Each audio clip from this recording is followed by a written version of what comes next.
መንግስት በነዳጅ አቅርቦት ላይ ያጋጠመውን ችግር ለመቋቋም የሚያስችሉ ውሳኔዎችን ይፋ አድርጓል። 1200 አውቶቡሶች የናፍጣ ሞተራቸው ተወግዶ በተፈጥሮ ጋዝ ሊሰሩ መሆኑን ተሰምቷል። በዝርዝር እንመለከተዋለን። ኩዌት በዱባይ ወደብ የቆመች ግዙፍ የነዳጅ ጫኝ መርከቧ በኢራን መመታቷን አስታውቃለች። በተመሳሳይ ኢራን አሜሪካውያን በባለቤትነት የተቆጣጠሯቸውን ግዙፍ የቴክኖሎጂ ኩባንያዎች ለማጥቃት ዝታለች። ሰራተኞቻቸውንም ኩባንያዎቹ የሚገኙባቸውን አካባቢዎች ለቀው እንዲወጡ አሳስባለች። ጤና ይስጥልኝ ክቡራንና ክቡራት የቻናሌ ቤተሰቦች፣ ለሰዓቱ ያዘጋጀኋቸውን አጫጭር ዜናዎች ወደ እናንተ እየቀርብ ያለው እስከ ፍጻሜው ድረስ አብራችሁኝ እንድትቆዩ በአክብሮት እየጠየቅኩ፣ ለቻናሉ አዲስ ከሆናችሁ ሰብስክራይብ፣ ላይክ እና ሼር ማድረግ እንዳይዘነጋ። ወደ ዝርዝር ዘገባዎች አልፋለሁ። መንግስት በነዳጅ አቅርቦት ላይ ያጋጠመውን ችግር ለመቋቋም የሚያስችል ውሳኔዎችን ይፋ አድርጓል።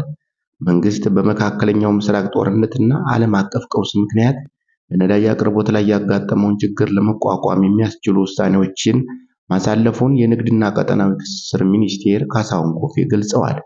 የንግድና ቀጠናዊ ትስስር ሚኒስቴር ካሳሁን ጎፌ በመካከለኛው ምስራቅ ያለው ጦርነትና አለመረጋጋት በሀገራችን የነዳጅ ግብይትና አቅርቦት ላይ ሊያደርስ የሚችለውን ተጽዕኖ እንዲሁም መንግስት የሚከተላቸውን አቅጣጫዎች በተመለከተ ማብራሪያ ሰጥተዋል። የነዳጅ አቅርቦትና ስርጭትን የሚከታተል እርምጃ የሚወስድና የነዳጅ ቅድሚያ የሚሰጣቸውን ዘርፎች የሚለይ ልዩ ክፍል መቋቋሙንም ይፋ አድርገዋል።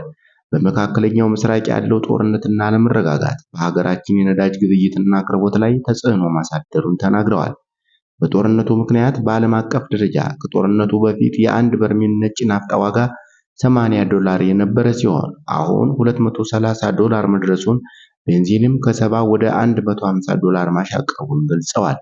ኢትዮጵያ በመካከለኛው ምስራቅ ሀገራት ጋር የነበራት የረጅም ጊዜ የነዳጅ ግብይት ውል በጦርነቱ ምክንያት መስተጓጎሉንና አቅራቢ ሀገራቱ ምርቱን ማቅረብ እንደማይችሉ ማሳወቃቸውን አስታውሰዋል። በዚህም ምክንያት በግዢ ሂደት ላይ የነበረ ከ180,000 ሜትሪክ ቶን በላይ ነዳጅ አለመቅረቡን ጠቅሰዋል።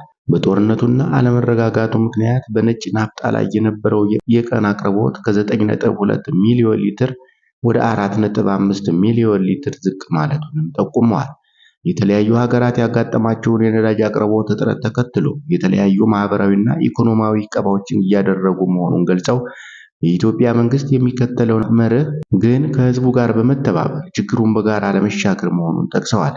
መንግስት የተፈጠረውን አቅርቦት እጥረት ለመቅረፍና ማህበራዊና ኢኮኖሚያዊ እንቅስቃሴዎች እንዳይገቱ ነዳጅን ከተጓዳኝ ገበያ ስለሚገዛና የዓለም የነዳጅ ዋጋ በመጨመሩ ምክንያት በ3 እጥፍ ዋጋ እየገዛ ለማቅረብ መገደዱን ሚኒስትሩ አስረድተዋል።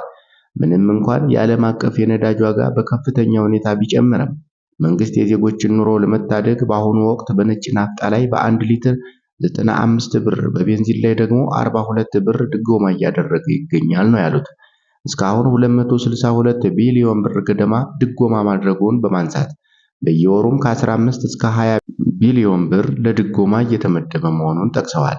ያጋጠመው የነዳጅ አቅርቦት እጥረት በሀገርና በዜጎች ማህበራዊና ኢኮኖሚያዊ እንቅስቃሴ ላይ ጫና እንዲያሳድርና በፍትሃዊነት ለመምራት መንግስት ከዛሬ ጀምሮ ተግባራዊ የሚሆን የቅድሚያ አሰጣጥ ውሳኔ ማሳለፉን ሚኒስትሩ ይፋ አድርገዋል። በዚህም መሰረት አንደኛ፣ ነዳጅ የሚያጓጉዙ ተሽከርካሪዎች በማደያ የቅድሚያ እንዲሰጣቸው፣ ሁለተኛ፣ ከፍተኛ አምራችና የኤክስፖርት ድርጅቶች በቀጥታ፣ ሶስተኛ፣ ልዩ ትኩረት የሚሹ መንግስትና የግል ፕሮጀክቶች በቀጥታ፣ አራተኛ፣ የገቢና ወጪ ንግድን ጨምሮ መሰረታዊ የፍጆታ ምርቶችን የሚያጓጉዙ ተሽከርካሪዎች፣ አምስተኛ፣ ግብርናን የሚያዘምኑ ትራክተሮች፣ ስድስተኛ፣ የከተማና ሀገር አቀፍ የብዙሃን ትራንስፖርት ተሽከርካሪዎች፣ ሰባተኛ፣ እንዲሁም በናፍጣ የሚሰሩ የህዝብ ማመላለሻ ተሽከርካሪዎች ነዳጅን በቅድሚያ እንዲያገኙ የሚያደርግ የቅድሚያ የነዳጅ አጠቃቀም አሰራር የሚተገበር መሆኑን ገልጸዋል። ከዚህ ውጪ የሚደረግ የነዳጅ ስርጭት ተገቢ ባለመሆኑ እርምጃ ይወሰዳል ያሉት ሚኒስትሩ ይህንን ውሳኔ በአግባቡ ለማስፈጸም በቅንጅት እንደሚሰራም ገልጸዋል። በሌላ በኩል መንግስት የፌዴራልና የክልል ተቋማትን ያካትትና ስርጭቱን 24/7 የሚከታተሉ ሁኔታዎችን ልዩ የመከታተያ ክፍል ማቋቋሙን ይፋ አድርገዋል። ልዩ የመከታተያ ክፍሉ በማዕከል የሚመራ ሲሆን የነዳጅ አቅርቦት ስርጭትና አጠቃቀምን የሚከታተል ውሳኔዎችን የሚያቀርብና ቅድሚያ የሚሰጣቸውን የሚለይ መሆኑን ተናግረዋል። በነዳጅ ግብይትና አቅርቦት ዙሪያ ህገወጥ ድርጊት የፈጸሙ የሥራ ኃላፊዎችን ጨምሮ 658 ግለሰቦች በቁጥጥር ስር የዋሉ ሲሆን ከ720 ሺህ ሊትር በላይ ነዳጅ ተይዞ ለመንግስት ገቢ ሆኗል ተብሏል። ከህብረተሰቡ የሚጠበቁ ተግባራትን ይፋ ያደረጉ ሲሆን በዚህም መሰረት አንደኛ ነዳጅን በቁጠባ እንዲጠቀም፣ ሁለተኛ የታዳሽ ኃይል አማራጮችን የመጠቀም ስልትን መከተል፣ ሶስተኛ የእግር ጉዞ ባህልን ማጎልበት፣ አራተኛ አላስፈላጊ የጉዞ ፕሮግራሞችን መሰረዝና ማቆም፣ አምስተኛ የህዝብ ትራንስፖርትን መጠቀም፣ ስድስተኛ በነዳጅ ግብይት ላይ የሚስተዋሉ ህገወጥ ተግባራትን በማጋለጥ ከመንግስት ጋር ተባብሮ እንዲሰራ ጥሪ ማቅረባቸውን ዘግቧል። 1200 አውቶቡሶች የናፍጣ ሞተራቸው ተወግዶ በተፈጥሮ ጋዝ ሊሰሩ ነው። የአዲስ አበባ ከተማ አውቶቡሶች አገልግሎት ድርጅት የነዳጅ ወጪን በከፍተኛ ደረጃ ለመቀነስና የሀገር ውስጥ የተፈጥሮ ሀብትን ጥቅም ላይ ለማዋል የ1200 አውቶቡሶችን የናፍጣ ሞተሮች በተፈጥሮ ጋዝ በሚሰሩ አዳዲስ ሞተሮች የመተካት ሥራ መጀመሩን አስታውቋል። የድርጅቱ የቴክኒክና ስልጠና ዘርፍ ኃላፊ አቶ አዳና አብደታ እንደገለጹት በአሁኑ ወቅት በቃሊቲ ቅርንጫፍ የሞተር መተኪያ ማዕከልና የጋዝ መሙያ ማደያ ግንባታ ተጠናቆ ወደ ተግባራዊ እንቅስቃሴ ተገብቷል።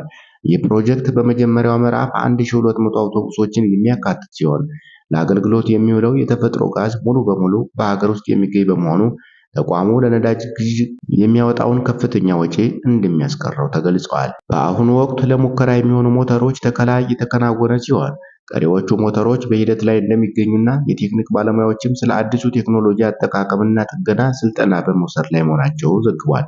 ይህ እርምጃ ለተቋሙ ትልቅ የፋይናንስ እፎይታ ከመስጠቱም ባለፈ በቀጣይ የሀገር አቋራጭ አውቶቡሶችና በከባድ የጭነት ተሽከርካሪዎች ወደዚሁ አሰራር እንዲገቡ አቅጣጫ መነደፉ ተጠቁሟል። አስተማማኝ የሀገር ውስጥ የጋዝ አቅርቦት መኖሩ በነዳጅ እጥረት ዙሪያ የሚታየውን ስጋት ሙሉ በሙሉ እንደሚፈታና ይህም ኢትዮጵያ የራሷን የተፈጥሮ ሀብት ለትራንስፖርት ዘርፍ ማዋል የጀመረችበት ታሪካዊ ምዕራፍ መሆኑን ኃላፊው ገልጸዋል። በሌላ ዜና ኩዌት በዱባይ ወደብ የቆመች ግዙፍ የነዳጅ ጫኝ መርከቧ በኢራን መመታቷን አስታውቃለች። የኩዌት ፔትሮሊየም ኮርፖሬሽን ድርጊቱን አረመኔያዊ የኢራን የአየር ኃይል ሲል የገለጸው ሲሆን በመርከቧ ላይ መጠነኛ ጉዳት ቢደርስም ምንም አይነት የሰው ሕይወት እንዳልጠፋ ጨምሮ ገልጿል።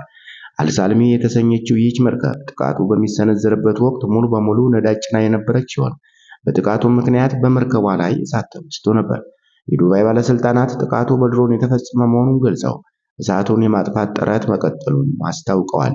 በመርከቧ ላይ የነበሩትም 24ቱ የመርከቧ ሰራተኞች ደህንነታቸው የተጠበቀና ምንም አይነት ጉዳት እንዳልደረሰባቸው ተገልጿል። ኢራን አሜሪካውያን በባለቤትነት የተቆጣጠሯቸውን ግዙፍ የቴክኖሎጂ ኩባንያዎች ለማጥቃት ዝታለች። ሰራተኞቻቸውንም ኩባንያዎቹ የሚገኙባቸውን አካባቢዎች ለቀው እንዲወጡ አሳስባለች። የኢራን እስላማዊ አብዮታዊ ዘብ ኃይል በመካከለኛው ምስራቅ የሚንቀሳቀሱ አሜሪካውያን በባለቤትነት የተቆጣጠሯቸው ግዙፍ የቴክኖሎጂ ኩባንያዎችን ኢላማ እንደሚያደርግ በመዛት በእነዚህ ተቋማት ውስጥ የሚሰሩ ሰራተኞችና በአቅራቢያው የሚኖሩ ሰዎች ኩባንያዎቹ የሚገኙባቸውን አካባቢዎች በአስቸኳይ ለቀው እንዲወጡ አሳስባለች። የወጣው መግለጫ እንዳመለከተው የሽብር ኢላማዎች በመንደፍና በመከታተል ረገድ ዋናዎቹ አካላት የአሜሪካ የመረጃና ኮሚኒኬሽን ቴክኖሎጂ አይሲቲ እንዲሁም አርቲፊሻል ኢንተለጀንስ ኤአይ ኩባንያዎች በመሆናቸው ከአሁን በኋላ እነዚህ ዋና ዋና ተቋማት ህጋዊ የጥቃት ኢላማዎቻችን ይሆናሉም ብሏል።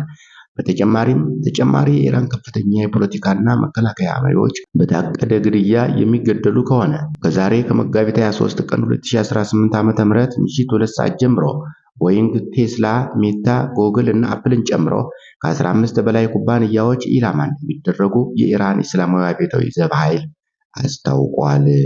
ክቡራንና ክቡራት የቻናሌ ቤተሰቦች ለሰዓቱ ያዘጋጀኋቸው ዝርዝር ዘገባዎች እስካሁን የተከታተላችኋቸውን ይመስሉ ነበር። ስለተከታተላችሁኝ እያመሰገንኩ የቻናሉ አዲስ ከሆናችሁ ሰብስክራይብ፣ ላይክ እና ሼር ማድረግም እንዳይዘነጋ። መልካም ቀን ይሁንላችሁ ተመኘሁ።